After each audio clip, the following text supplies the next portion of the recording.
I just stumbled upon again an old song in my Spotify library that I haven't listened to in a long while called A Reminder by Trevor Noah, and I believe it's a remix by East Forest. I'll post a link to the song in the video notes for you to check it out if you haven't heard it before. It's a very beautiful song, but it has a very deep personal significance to me because that song was playing many years ago during what I now consider in hindsight probably my first glimpse, like a full-blown Satori into that something so much bigger. And so the song goes, do you remember something something? Let my love just be a reminder. Try to find your center. Whew. And I remember how I was in the car, um, luckily not driving, just parked somewhere listening to the song and the speakers in the car, and it's this kind of thing that obviously I will not be able to explain or even transmit an ounce of what that experience felt like in the moment. And that's exactly the beauty of this path, right? Of this thing that opens up in each one of us. The thing that makes it so difficult to talk about and to convey to all of our friends what the hell we're actually talking about and why this is so beautiful. I suppose maybe in a way it's no different than how some people go really deep into art, right? Into a certain musical artist or ballet or a movie maker, and they see something there that the sort of other common man does not. And it creates a bit of this rift where you cannot really communicate about your passion with somebody who doesn't see the same thing or hasn't quite touched it.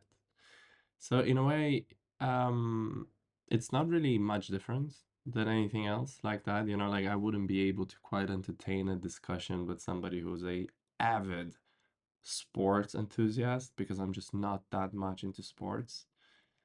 And yet I understand, right? Like I can see how people lit up when they talk about their favorite team or everything going on behind the scenes and the management of the team and and the politics and the transfers and the games, obviously the games, right? And the whole culture around it. I understand that. And so many other things, from mostly art, I suppose is a big one, right? Like we have likely all had our most favorite artist or band when we were teenagers, and there's a true joy in connecting with other teenagers at that point that also find that artist to be their favorite, right? There's like a true joy in just meeting and without words knowing that we share a passion for the same thing. And so I think that spirituality, let's just call it at that for lack of a better word, is not really any different from that. And yet in some way it encapsulates everything else, right? So it's sort of like you really are touching infinity. And spirituality seems to be a very direct way to access that, whereas going the other routes might be a little bit tricky. And there's certainly a less, not always, some people really do experience literally touching the divine through their art, because that's ultimately what it is. We are touching the divine, but not everybody is necessarily aware of that, right? Like not every teenager listening to The Offspring or Linkin Park is aware that as they're being so deeply touched by the music, by the lyrics, by the energy in the song and the music that resonates so deeply with whatever they're going through emotionally at that period in their life, that through that they're actually touching something divine. And yet, I do want to acknowledge that a lot of people do. A lot of people are aware that that's exactly what happens.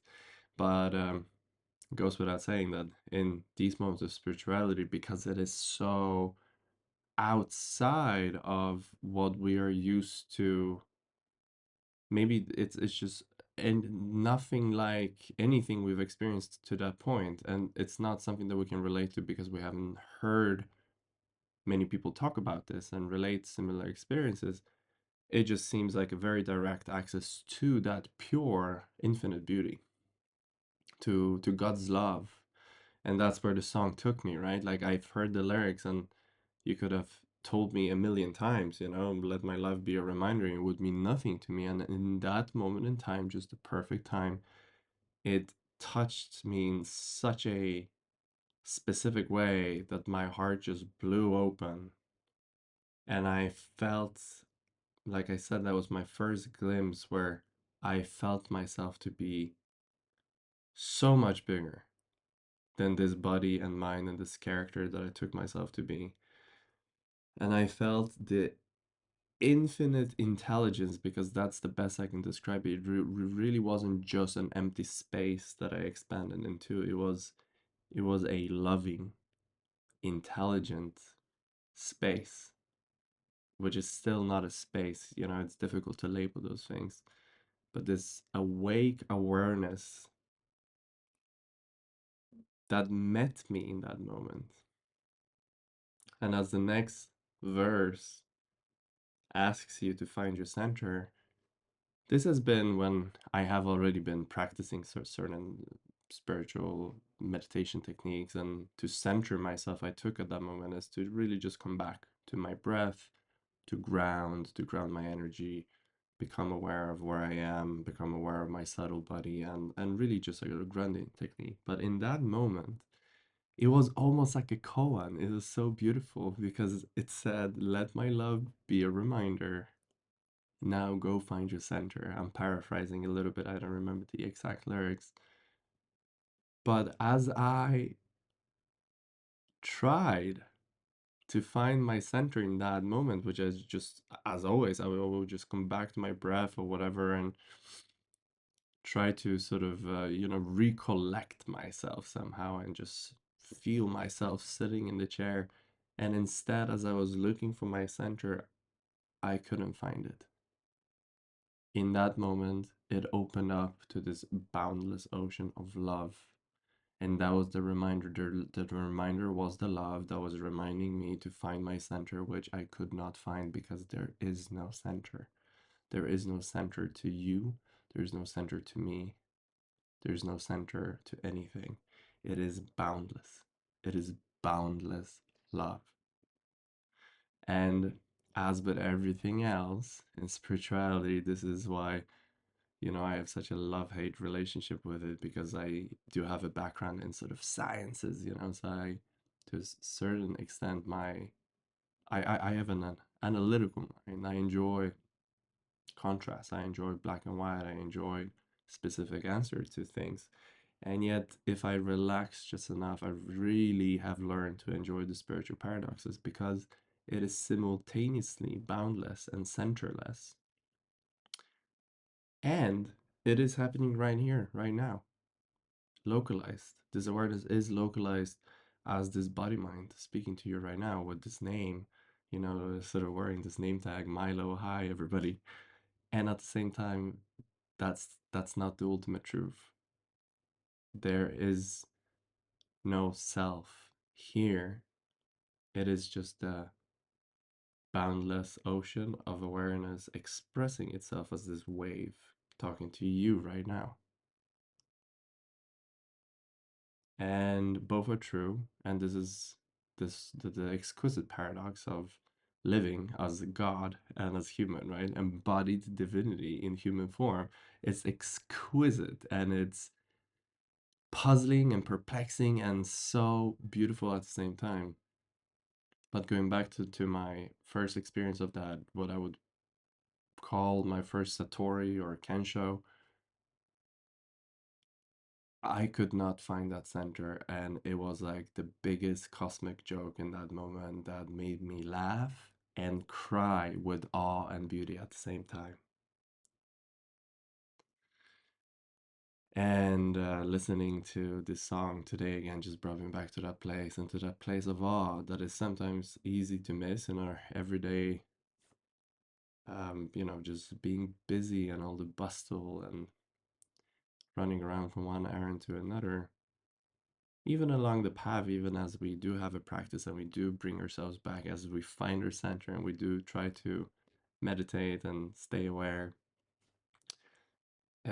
it's easy to lose track of the awe and the beauty inherent in this. I don't want to say what this is because it's not a process. It's not life. It's not God. It's not spirituality. It's not Milo, Satori.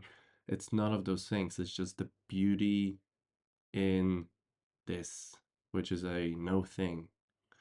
It's, if we had to call it something, let's just call it life. The beauty of life and how this life never ceases to teach, never ceases to amaze us, never ceases to surprise us. Just at the moment when you've closed accounts with reality and you think that this is what it is, it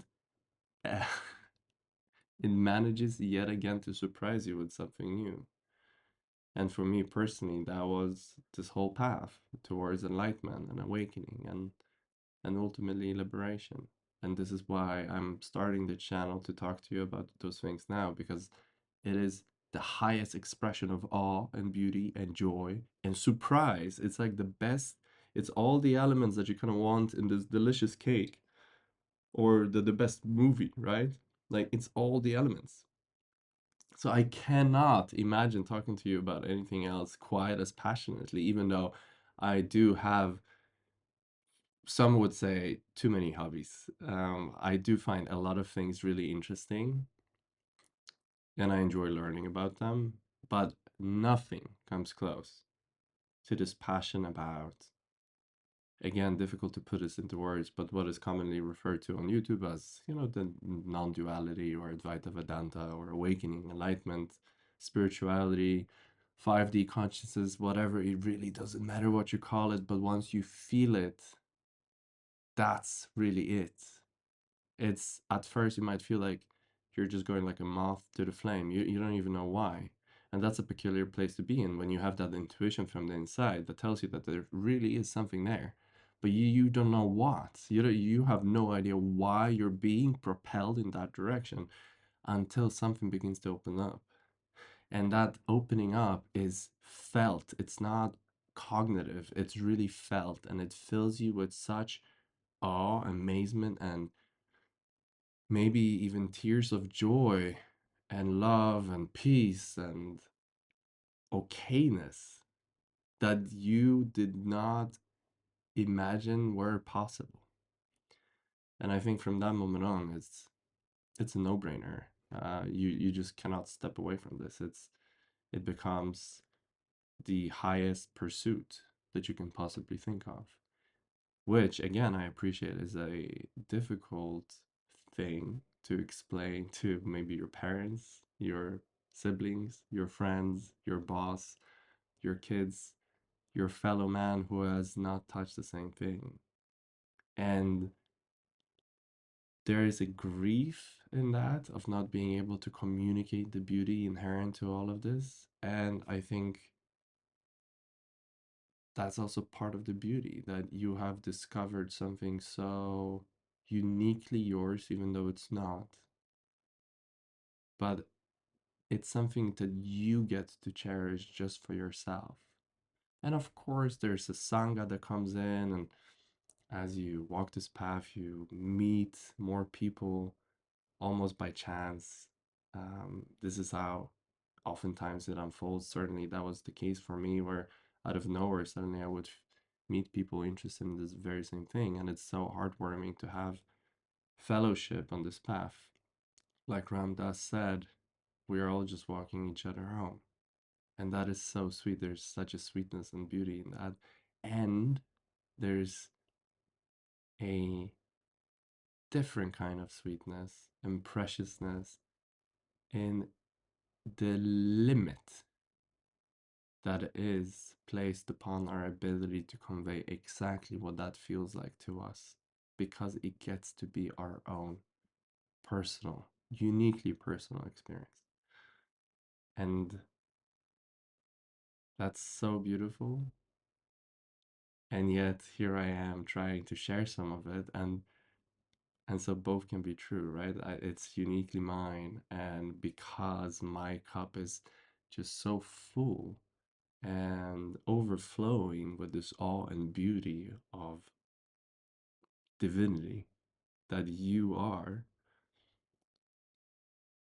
there's a natural drive towards expressing some of it.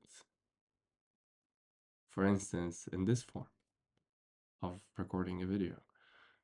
And I hope that this is resonating with you on some level and that you feel my excitement, which becomes our shared excitement, our shared passion, our shared beholding of the beauty, which is life, which is us. So, thank you, friends, for being here and listening to me. And I hope I'll see you in the next video. Drop me a comment if this resonated with you, and I would love to hear about your experiences as well. I'll talk to you soon.